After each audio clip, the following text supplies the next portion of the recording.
Привет, это рекомендации тостер по выбору бытовой техники. В видео этого формата мы стараемся быть максимально краткими, насколько это возможно, но при этом оставаться информативными. Посмотрите также сюжеты о выборе пылесоса, гриля, мультиварки или духовки. Все ссылки внизу в описании. В этот раз разбираемся с холодильниками. Идеальный вариант, на мой взгляд, вот какой. No Frost, то есть авторазмораживание в морозилке и капельная система с дополнительным вентилятором или динамическое охлаждение в холодильном отделении. Это позволит не заморачиваться трудоемким ручным размораживанием морозилки, а в холодильном отделении будет более подходящий для хранения многих охлажденных продуктов микроклимат. Воздух не станет слишком сухим, как в случае полного No Frost, когда он в обоих отделениях. Дополнительный вентилятор в холодильном отделении в этом случае нужен, чтобы прохладный воздух более равномерно распределялся по всему объему. Это минимизирует разницу температур внизу и вверху отделения. Итак, экспертное мнение тостер. No Frost в морозилке и капельная технология с дополнительным вентилятором, динамическое охлаждение в холодильном отделении. По поводу зон свежести всегда много вопросов. Отвечаю сразу на главный. Да, действительно, зона свежести в холодильнике может помочь хранить определенные продукты дольше. Какие-то значительно, например, яблоки, а какие-то всего на сутки, та же охлажденная рыба. Но, согласитесь, часто и дополнительные сутки свежести могут очень пригодиться. На мой взгляд, идеальный вариант современной зоны свежести, действительно работающий, это два отдельных контейнера с регулировками температуры и влажности. В этом случае можно в одном хранить охлажденное мясо или рыбу, для которых влажность нужна пониже и температура от -1 до +1 градуса, а в другом создать оптимальные условия для длительного хранения овощей и фруктов. А если надо изменить настройки в любой из зон и использовать ее по-другому, легко можно это сделать. Но такие полноценные зоны свежести с настройками температуры и влажности, да еще и две сразу, встречаются, как правило, только в дорогих холодильниках. Более доступный вариант — бокс для овощей и фруктов с механической регулировкой влажности и контейнер с дополнительным воздуховодом с настройками температуры для мяса, морепродуктов или деликатесов. Тоже неплохой вариант, просто вариативности поменьше. Ну и совсем простое решение — один контейнер с механической регулировкой влажности в нижней части холодильного отделения. Температуру в нем отдельно настроить не получится, но тут можно немного дольше хранить овощи и фрукты. В общем, в зоне свежести я однозначно говорю «да», но надо понимать, что за разные деньги в этом плане доступны разные по эффективности и удобству решения. А вы что думаете о зонах свежести, работают или нет? Welcome в комментарии! Я при покупке холодильника предпочел бы модель именно с инверторным компрессором. И вот почему. С ним холодильник работает тише, с ним дольше срок службы самого компрессора и расход электроэнергии ниже. Тише, потому что компрессору не нужна все время максимальная мощность. Достигнув нужной температуры в холодильнике, он ее поддерживает и работает для этого уже с гораздо меньшей интенсивностью. Схема работы у инверторного компрессора не дискретная, нет постоянных включений и выключений. От этого тоже шума меньше, да еще и как раз срок службы компрессора дольше. Ну а из-за того, что работа инверторного компрессора зачастую происходит с небольшой мощностью, возможна экономия электроэнергии. Не факт, что значительная, много же зависит от реальных условий эксплуатации, от того, насколько часто мы в холодильник заглядываем, какая вокруг него наружная температура. Но в целом определенная экономия в этом плане возможна.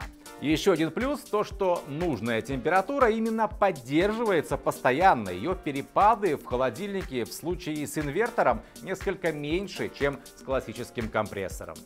По сути, единственный минус инверторного компрессора — его чувствительность к перепадам напряжения. Но все же это не для всех проблема, а если она есть, то решается использованием стабилизатора.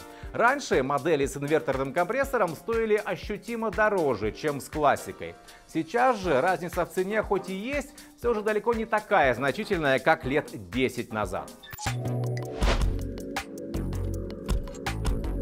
Еще важный момент — двухконтурное охлаждение. Для него в современном двухкамерном холодильнике не нужен второй компрессор.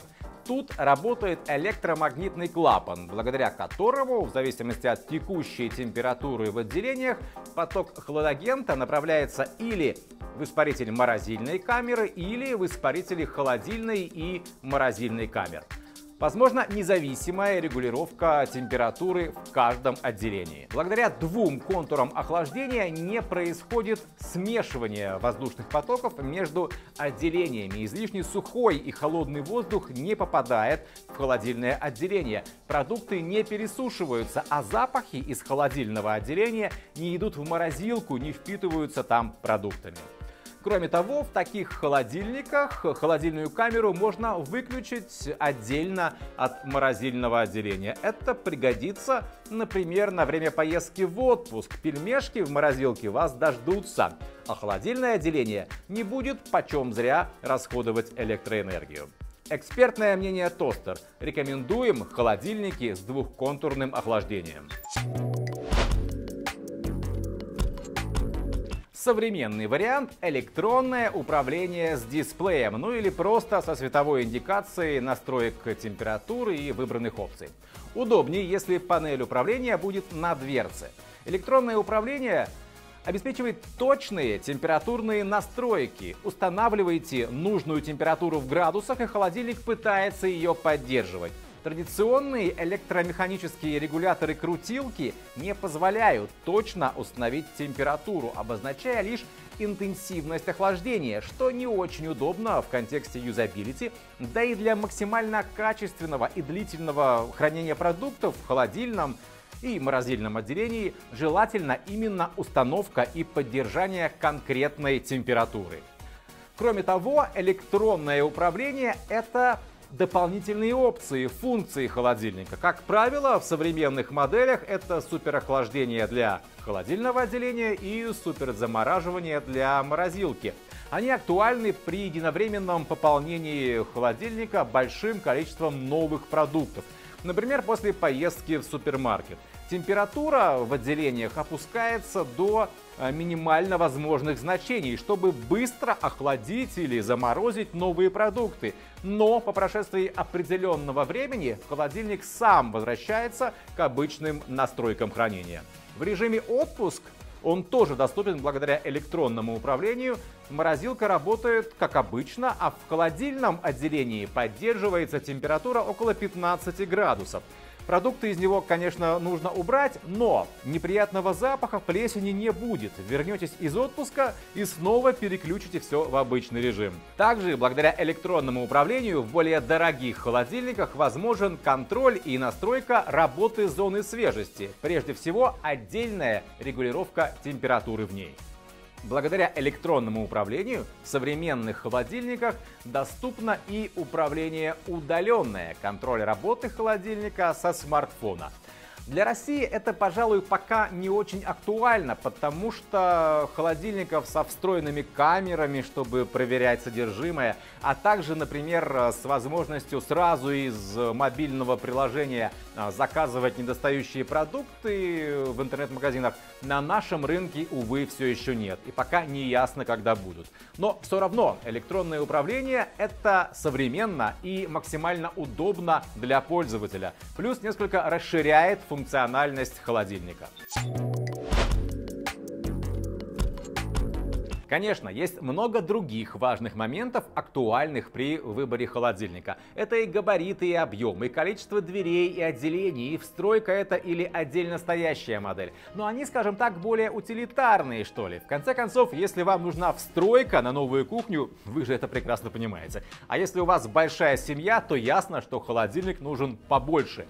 Диспенсер для подачи охлажденной воды или встроенный ледогенератор — Ну, если вам важно их наличие, то и покупайте холодильник с ними, не проблема же. Я в этом видео выделил 5 моментов, которые, на мой взгляд, реально важны в 2023 году при выборе холодильника. Это то, что влияет и непосредственно на качество хранения продуктов, и на срок эксплуатации холодильника, и на его энергоэффективность, и на удобство эксплуатации холодильника пользователям. У вас есть что добавить? Ну тогда welcome в комментарии. Канал о домашней технике Тостер — это реальные обзоры и тесты бытовой техники, плюс полезные рекомендации. Подписывайтесь на нас, а еще заходите на сайт Toster.ru и подписывайтесь на Тостер в Яндекс.Дзене. Там не только наши видео, но и много другой интересной информации о доме и быте. Если что, у нас и в Телеграме канал есть. Все нужные ссылки внизу в описании видео. До новых обзоров и тестов.